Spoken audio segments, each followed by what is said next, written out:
All right, everybody, it's time for Sharper Square. Chad Millman, the CCO of Action Network, all odds provided by DraftKings. I went 3-1-1 on my blazing 5 picks. Rams was a push, even though I thought they outplayed the Bengals for the first 2 quarters, maybe 2.5, but that's the way gambling works. All right, let's start with some favorites. As you know, I'm not a huge fan of favorites. I usually take 3 to 4 underdogs, but I think it's interesting. Miami goes on the road again. They have struggled to stop Josh Allen again and again. And here's what concerns me, is that Buffalo can create pressure bringing just 4. That's the way to slow down Miami. New England, you don't need sacks. You need to create a little chaos and pressure. So I think Buffalo minus 2.5 is one of my favorite bets of the week. At minus 3, I still lean Buffalo, but teams that score 70, they feel themselves a little, pull back a little, another flight to the Northeast. What say you, Sharper Square, Chad? Dude, it's like you are reading from the Sharp script. No joke. Everything you just said is why the wise guys are on Buffalo at minus 2.5. So, they tend to like a divisional game if they can get the favorite under a field goal. So there is a slight lean there. B, what you said about the pressure is key. Sean McDermott has had Tua's number, right? Tua has been incredibly good against every other team, and he's been much less good against Sean McDermott. And now Sean McDermott has what you just said. He has film of what the Patriots did, and the Patriots did a really good job against Tua. Now, look, they have Christian Gonzalez, who is turning into an A-plus draft pick and a dominant cover corner. But what they basically did with that umbrella coverage was they did not blitz very much. And if you talk about Buffalo, what you just said as well, Buffalo has 12 sacks, leading the NFL, right? But they are the 3rd lowest in pressure from blitzing. So they are not doing it because they are sending a lot of players. They're doing it because their front 4 is getting to the quarterback. And then look, those are all the on the field stats. Let's look at it from a betting point of view. You want to fade the team that just scored 70 points. There's not a lot of data about how teams that score 70 points do against the spread the following week. But I can tell you, when a team scores 70, you generally, you want to go against that team. There is so much public sentiment for this team. And look, this is a game that is kind of vexing the wise guys a little bit. If you look at the data, 70% of the money is on Buffalo. So when you get money on one side, that generally means professional bettors like it. But the tickets are kind of split 50-50. And what that's saying is that people aren't, like the wise guys who might like Miami, aren't rushing in because they really don't know what to do with this game and they don't know what to do with this team. Miami, one wise guy described them to me as a little bit like the Matrix full of cheat codes. And so they're either betting Buffalo or they're passing. My favorite bet of the week is Minnesota minus 4 against Carolina at Carolina. Here's why. Carolina has a problem. There is nobody to throw to. Mingo may not be a bust. He doesn't separate. He's a more talented N'Keal Harry. He doesn't separate. Young quarterbacks need people who separate. That's why actually CJ Stroud's having a little success. His low-round, mid-round draft picks, they got some guys that can play. So Minnesota, wouldn't you think of them differently if that last pass was a touchdown and not tipped for a pick? So they're a little undervalued. 4 is the middle of nowhere. Minnesota could have easily won that game, probably should have. And Minnesota's got a veteran quarterback, an elite weapon. They're not running the football well. They matched up pretty well, I think, against the Chargers, a fairly stacked roster. I'm going to lay the 4. I'm good with it. I really like the Vikings minus 4, Sharper Square. Kind of like there's no real consensus on this game. It's not a game that folks are pining to bet. You're not finding an advantage. It's, as we like to say, as you and I like to say, it's a corner TV game, right? Someone's going to bet it, so it'll be on in the sports book. But the truth is, there's no numbers edge, right? And the wise guys don't love Minnesota. They don't love the coaching. They don't love the way they've been playing. They don't love that defense at all. They don't like Carolina. They don't like Bryce Young. They don't want to bet on Andy Dalton. They agree with you about the weapons on the edge. This game opened at 3.5. It's been bet up to 4. I would have felt like if there was some kind of consensus, it would have been on a home underdog. And that Colin, that's sort of the indicator, right? If you're ever looking for signals about who you want to bet on or what wise guys might like, if you see a home dog and the number moves in the direction of the favorite, then you know the wise guys are staying away from it, because wise guys tend to jump on home underdogs. You know I like underdogs. Let me give you 3 that are tasty.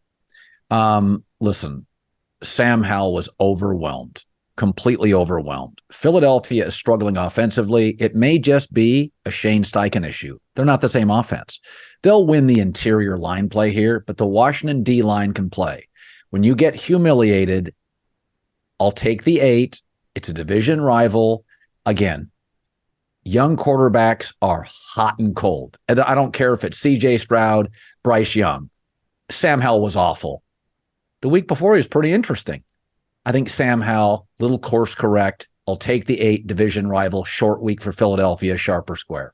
Totally sharp. The wise guys actually are buyers on Sam Howell. They were buyers last week on Sam Howell when he went up against Buffalo. They've been really encouraged by what they've seen and the way he's been able to handle himself in the pocket. There were some throws he had against the Broncos 2 weeks ago that made them sort of stand up and take notice and judge. He made a sideline throw that was a big throw. Yeah, great. And he had a play where he stepped up in the pocket, hit Terry McLaurin deep when he was double covered, but he put the ball in play and gave him a chance to catch it. So the wise guys have looked at Sam Howell and said, okay, we think he's better than maybe we were judging. And look, the Eagles, I bet the Commanders at plus 8.5. The number actually moved down to 8. It went back up to 8.5. There are some places where you can get it at better than 8.5 right now. So I'm with you on this game, and the wise guys are with you on this game. I think there's one thing, it's why bettors might want to wait and see where they can get the best of the number. I think the public is going to love Philadelphia. I think when a team wins in a primetime game and they looked good, and the Eagles did look good in the second half, especially like Jalen Hurts has started to figure it out with his new offensive coordinator, there's going to be a huge public backing of the Eagles in this game. But I don't like betting huge favorites in a divisional game, so I'm with you on the Commanders, and so are the wise guys. So all the odds are provided by DraftKings. I swear I saw the Patriots getting 7. Maybe I'm wrong. It's now 6.5. I still like it. This feels ugly and low scoring. The best corner in this game 3 weeks ago was Trayvon Diggs. Now it's Christian Gonzalez. The best pass rusher is still Micah, but Judon's having another great year. The best coach, let's not get into it. It's an obvious slam dunk coaching edge. And I believe this. I think New England's actually a pretty good team. I don't think they're explosive. I think they miss what we all see, a number 1 receiver. But Juju, Kendrick Bourne, Devontae Parker, running game with great coaching. I'm taking the 6.5. This thing feels like 2017, 23-20. That's what it feels like to me, sharp or square. Look, the wise guys have bet the Patriots. That's why it moved from 7 down to 6.5. I think at 6.5, you're kind of playing with fire, right? Yeah. Because this is a game where it could easily end up as a touchdown, and at least at 7, it's a key number. You're getting a push. The debate that's going on about this Patriots team is fascinating. And, you're always trying to drive a wedge between me and my BFF and co-host Simon Hunter on the favorites, but this has been a game that we had a fierce debate about today. I actually think this is a huge get-right spot for the Cowboys. Their red zone against Arizona was terrible. This is an opportunity for them to come back and fix it. Dak in these spots as a favorite at home, as a bigger favorite, has performed well. The problem is, everything you said about the Patriots is true, and it's why the wise guys have bet the Patriots down to 6.5. Mac Jones might be terrible. And we can say all we want about he played in a monsoon or he's played really good defenses. He has had plenty of opportunities to put the Patriots in good positions with one key throw that were available, and he didn't do it.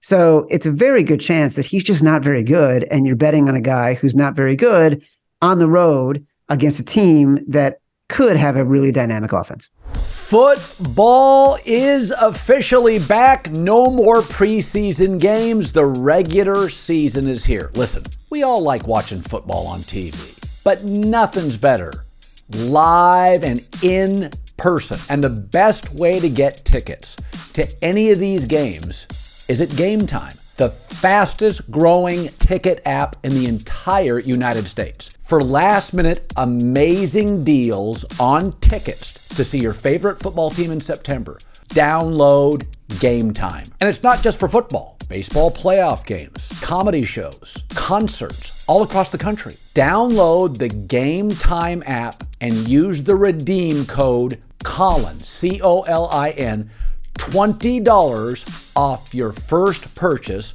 Terms apply. Get out and have some fun this weekend, baby. Download the Game Time app today. Last minute tickets. Lowest prices guaranteed. Game Time. I have kind of a belief now that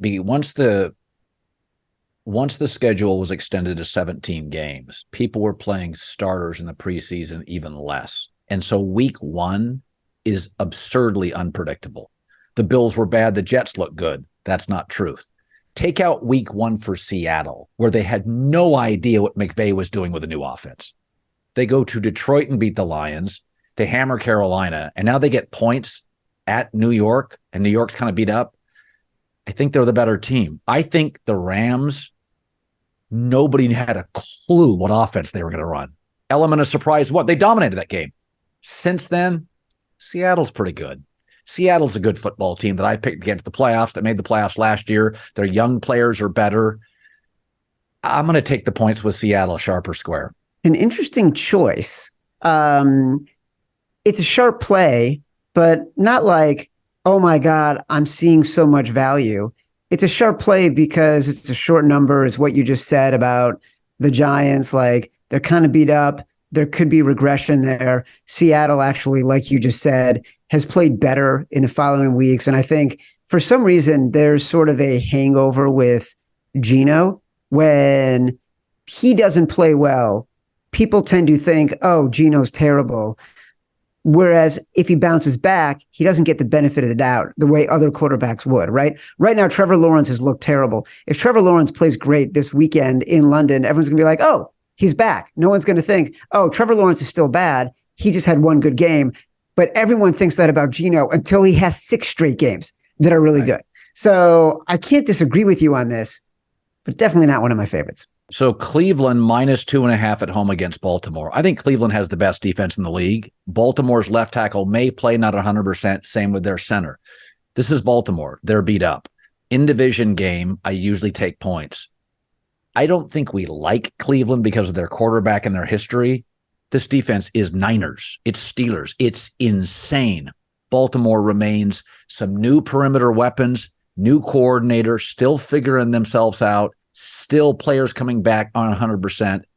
I'd swallow the 2.5. I'll take Cleveland -2.5, sharp or square.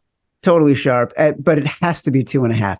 At 3, nobody's buying. But at 2.5, everyone's buying from a professional perspective what you're saying. Like, this defense is just, it's sick. Like, all the film breakdown you can do, you've probably had Cosell on to talk about this. Like, Myles Garrett is playing at a defensive player of the year level. From the front 4 to the back line, they are just stacked and playing incredibly well. Look, I think there have been 30 something possessions against the Browns. There's been 1 trip to the red zone against them. Like, the Steelers, they didn't get into the red zone. It was all defensive touchdowns. Like, this defense is insane. And Jim Schwartz might have, who had great career as a defensive coordinator, might have the best level of talent that matches his philosophy that he's ever had. I agree with everything you said about Baltimore. What's tricky about Baltimore, and this is one of those things, again, are you betting what you're seeing on the field? Are you betting what history has told you? Lamar Jackson as a favorite? Terrible. We saw it against the Colts last weekend. Lamar Jackson as an underdog? Almost unbeatable. John Harbaugh as an underdog? One of the best coaches of the past 20 years. A road division underdog at 3? You kind of got to pass or take the dog. At 2.5, you're going to take the favorite. All right, now we play the game. I give you a game that I want to be talked into, and then a game that I totally missed. Los Angeles Rams, element of surprise game that looked great. Since then, the offense is okay. Another road game. Indianapolis gets Anthony Richardson back. Shane Steichen's excellent. Their D-line and O-line combo is actually pretty good.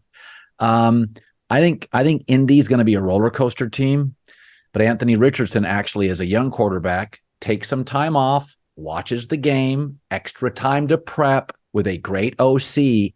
I think I would take Indianapolis -1.5. The Rams, another road trip, short week, go home, come back.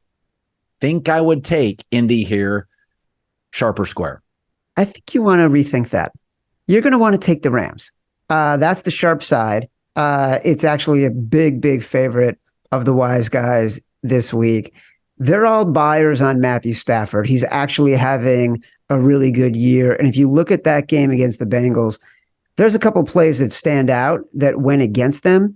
You know, we've talked about this on the show. We do this thing at Action Network called the Luck Rankings, which basically takes all of the unpredictable plays and puts them into a formula with the predictable plays and tells you if everything was even, what should the score of that game been? And the Rams would have won that game. And the biggest differential between teams that have gotten lucky this far in the season and the teams that have gotten unlucky this far in the season is between the Rams and the Colts in this game. So to me, if I just see that, I'm automatically going to play the Rams. But the numbers also stack up too. Stafford is a better quarterback. This Rams defense is playing better than people expect. Anthony Richardson, huge fan. Like, it's Bijan, it's Anthony Richardson, and it's CJ Stroud if you're talking about offensive rookie of the year. But again, it'll be his first game back after a concussion. It's not like he's whipping the ball downfield. It's 6 yards per attempt, right? So he's not blowing it up. I think he's a really good player, but I think the Rams as short dogs is the play here. Well, that's why I call the game to talk me into. All right, what did I miss? What's sometimes an ugly one? I did think about Jacksonville. My guess, I thought Jacksonville's the side against Atlanta. That's what it felt. That's one of the ones I didn't put in, but I thought that's an ugly one. My guess is Jacksonville overseas. There's a little pressure on them, and they're not really up for it. I almost love them playing overseas and like, you know what? We're going to get out of this country, go do what we do. And we got really good players. Am I right? Am I guessing right here? No, you're totally right. Like, Jacksonville is the side. It's the side the wise guys like. It's sitting there at -3, but yeah, you know, there's a lot of history to tell you that in these London games, you want to take the favorites. There's a lot on the field to tell you that you want to take the Jags here. Look, I think in the first two games, Atlanta surprised a lot of people and made people think twice because they were able to come back. They were able to maintain. And then what you saw last week against Detroit, where a lot of wise guys were on the Falcons, Desmond Ridder just was terrible. And so without a quarterback, this is a get right spot for Trevor Lawrence and the Jags. So the wise guys are going to be playing Jacksonville. But I will give you a game that we didn't discuss. Okay. I'm a little surprised you didn't bring it up, because this is a perfect spot for you. The Cincinnati Bengals on the road at the Tennessee Titans. Tennessee Titans opened at +2.5. It's gone back and forth. It went down to 2 because the wise guys like the Titans. Then the public is coming in on the Bengals because they just won in prime time. Look, you've got a team whose value is deflated because they just got demolished by potentially an historically great defense in the Browns, right? So that's the Titans. And then a team in the Bengals that beat the Rams. The number on that game had swung wildly. The Rams opened as 6.5-point dogs, got bet down all the way to 2.5-point dogs because of the Burrow news. Burrow plays. He doesn't look great, but he wins. Jamar Chase has a breakout game. It's a primetime game. You're automatically going to have the public come in on that team. Yeah. Right? And so all of a sudden, you've got a team that the public loves on the road against a Tennessee team that is one of the best coached teams in the NFL. They've got a really good defensive line. They've got a really smart quarterback. As much as people don't want to say they like Ryan Tannehill, he plays well when he's put in a position to succeed. He doesn't make the mistakes. And Mike Vrabel is a superstar as an underdog. Colin, there is one coach the past 20 years who is over 500 straight up as an underdog. not covering the spread. I mean, straight up, he wins as an underdog. It's Mike Vrabel. He's the most profitable coach against the spread as an underdog the past 20 years. You know why I didn't pick that game? Because for the first time this year, Burrow is playing without a calf restraint. Like he's now playing. He's practicing. He's back. And I don't like betting against Joe when he's back. And they have to win this game. That was a game that J-Mac and I had discussed off air this week. And I'm like, and now Burrow's not wearing any calf restraints. He's 100% healthy. And by the way, I thought he played better in the second half against the Rams. Calf loosened up a little bit. I'm like, end of that game, it was like, is pretty interesting. All right, that's an interesting one. So, I don't know. Betting means doing bad things, Colin. Sometimes you got to do things that scare you. Listen, I like Minnesota -4 a lot. You think it's a nothing burger. I like it a lot. I think Minnesota, had that tip pass gone in their favor, we would think of them differently. It's a play. It's one play. And by the way, Carolina's beat up. What do they have? They have the one of the leading passers in the NFL, one of the leading receivers in the NFL, and yet they could very much go down as one of those teams like the Jeff George-led Atlanta Falcons with Andre Rison, right? Where they run up these huge, huge numbers. They never scare anybody. Nobody cares about them because it's a sugar rush. It's empty calories. You want to do something scary, Colin? You want to know the number that was just moving today? It's been sitting for, say, 5 days since Sunday. And today, the wise guy started pounding it. Are you ready? Are you ready? I am. New York Jets, home underdogs against the Kansas City Chiefs. I'll tell you right now.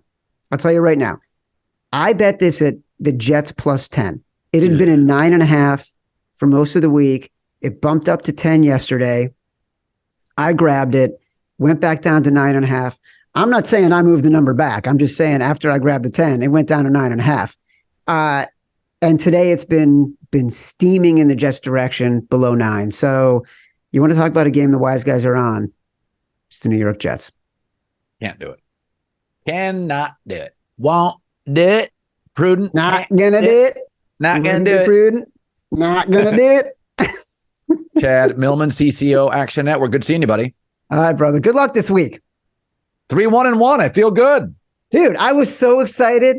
3-1-1. You texted me about the Patriots. I'm like, you got to do the Patriots. I was so glad for you. I knew you could come back. I knew you could do it.